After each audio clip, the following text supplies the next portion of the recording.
thing you're going to want to do is invest in your learning. I think a common misconception is that becoming a content creator is this really easy thing you can do with no experience, with no prior knowledge. You can just kind of coast your way into the whole industry and blow up and make loads of money. Your first video is not going to get views, period. It's not. Your first 10 are not going to get views. I can very confidently say that. So stop sitting there and thinking for months and months on end and just get to work and start uploading. There's literally no such thing as a perfect video. Hey, Chris here. So my goal for this channel is to help you grow with easy content creation tips, no matter where you're starting. So with that said, let's get into the video. Today we're going to dive into these game-changing content creators. These guys have all been where we are now, starting our content creation journey. So let's grab our notebook and take some notes. You had no money. What would be the first 10 videos you tried to make on a new channel? I guess that's advice for a new person. And nobody knows you. Yeah, nobody knows me. Yeah, like hypothetically, I have a mask on. And you also, I guess, don't have the wisdom.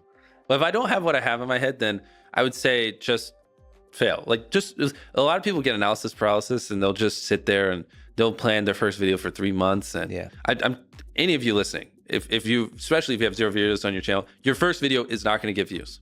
Period. It's not. Your first 10 are not going to get views. I can very confidently say that. So stop sitting there and thinking for months and months on end and just get to work and start uploading. Like, all you need to do, this applies to people who have not uploaded videos but have dreams of being a YouTuber, is make 100 videos and improve something every time. Do that. And then on your 101st video, we'll start talking, like maybe you can get some views, but you know, your first 100 are going to suck. There are very freak cases like Liza Koshy or Emma Chamberlain who have really good personalities and it doesn't take them as many videos. And it's just like people who are 7'5" and making the NBA. Like, yes, there are freak cases you can find, but for the average person like us, you know, who don't have these exceptional personalities and, you know, backgrounds in filmmaking, just make 100 videos, improve something each time, and then talk to me on your 101st video.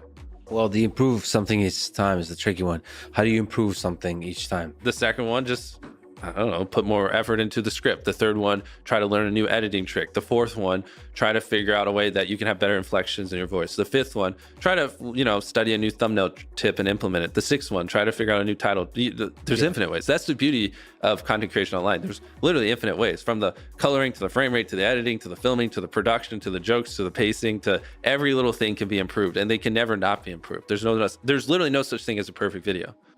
Item number 1 is that no one cares about your videos. This is 2 categories of people who do not care. Number 1, your friends and family do not care. And number 2, the audience also does not care. Firstly, on the friends and family front, I was so worried when I started YouTube 6 years ago that people were gonna say bad things about it. I was afraid people were gonna judge me. And then I started making videos and I realized no one cares. No one cares. People are busy with their own lives, people are doing their own stuff. They do not give a flying toss whether or not I have a YouTube channel or whether or not I make videos. They're never watching my videos are not aimed at them, and so me making videos is not for the sake of my friends and family. And so many people get held back by the worry of what their friends, their family, their co-workers, their boss, their aunt, their uncle, their dog is gonna think about their YouTube channel.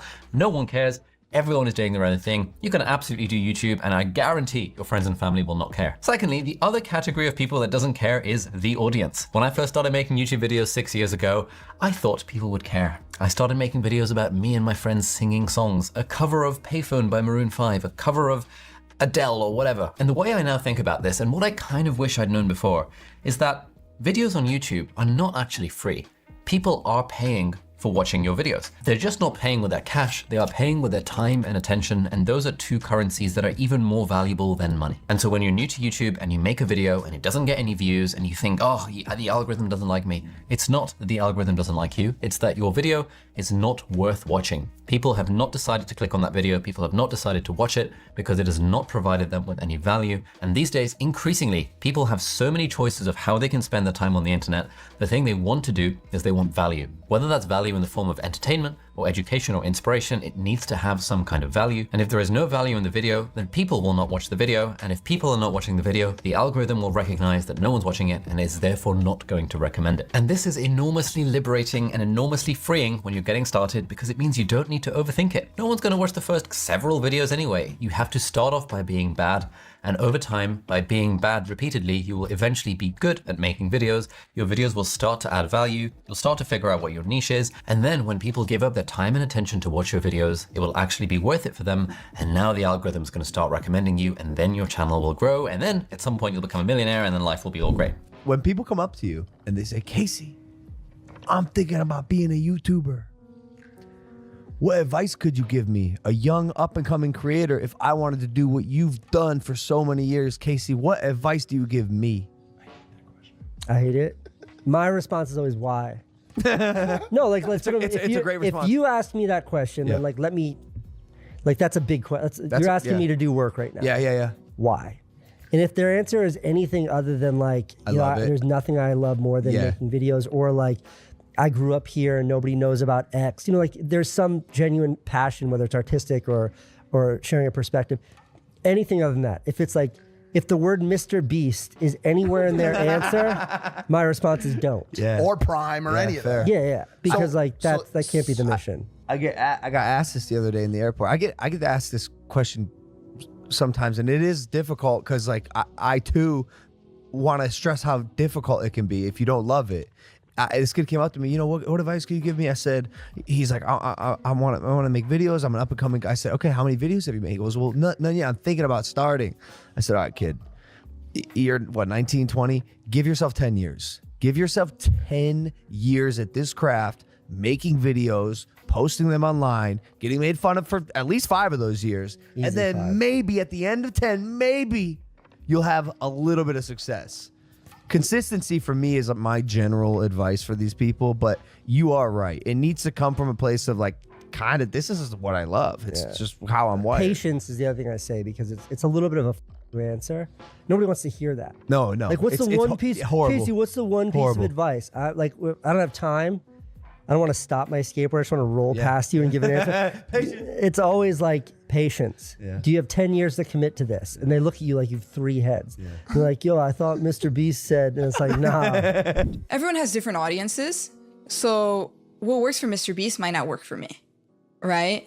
So what I did is like, I did my own little experiment. Like when I knew I wanted to get into shorts, I told myself I was going to upload every day for as long as possible. And I think I only got like a week or 2 in. I didn't get that far, but the goal was essentially to upload as much as possible. Quantity is what makes quality. When I was doing that quantity, I would analyze my retention graph. And this is just like one example I'll just pull out for you. So there was one video after 5 days, I got, I think it was like 50,000 views in 5 days, right? Which on average, I usually get like 1 million. So I was not happy with the performance. And I pulled up the retention graph and I noticed on the last second, it was a huge dip. It was 70%. 1 second later, it was 45%, like a 25% drop in 1 second. And the retention was 83%. So what I did was I went to YouTube Studio.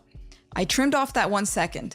YouTube removed this feature, by the way. YouTube, please bring it back. But just by removing that 1 second at the end, it went from 83% to 88%. And the video went flying. And that's why like every second counts on a short, like every single second. Because when you think about it, let's say you have a 30-second short, right? If you lose 1 second, that's already 97%. That's 3 percentages. If you lose 2 seconds, that's 6%. So when you think about it on shorts, like you're not just losing 1 second, you're losing double or even triple, because that 1 second accumulates to 2 or 3% of the video. Are you struggling to come up with content creation ideas for your videos? Well, I've created a list of 77 video ideas you can use that are current and fresh and help you stay consistent. So check out the link in the description below and get started. The first thing that I think is really important before you do anything is to first think about your own personal journey. How do you want to better yourself right now? And what does that specifically look like for you? Maybe that's a spiritual journey. Maybe that's a physical health journey. Maybe for you that's financial, right? That can be so many different things. And I really encourage you to not think about it in terms of a niche, because I feel like usually what they kind of used to tell you back in the day is like, pick a niche, focus on that one topic, but that's just kind of not how it works anymore. Like people don't want to just see one side of someone anymore. When you're sharing yourself online, people want to see the full scope of you. So when you're thinking about your own personal journey and how you want to become the best version of yourself, what does that look like? Like your rituals, your routines? How are you working to be the best version of yourself that you can be? I really want you to start thinking about that. And if you haven't already, commit to putting that into practice. We have a million other things going on in our lives. We have work, we have our social lives, maybe you have kids, maybe you have, I don't know, you have a million other things going on. But I think if you are on a journey right now of wanting to, again, just get paid to be yourself, your personal journey, your personal growth needs to be at the forefront of your mind. It needs to be one of your top priorities. No one cares about your story. They care about their story. And if they can see themselves in your story, then they will care about your story. This man's an author. He's an entrepreneur. He's a fashion designer. He's also an expert in communication, has a brand new book coming out. Erwin McManus. Erwin McManus. What's up, man? Our greatest enemy is not taking care of our inner world. The only real limitations that will ever hold us back are within our own mental structures. Storytelling is almost as important as living a story. Wealth, power, success, they're all wonderful outcomes. I don't want to diminish them. They're just terrible intentions.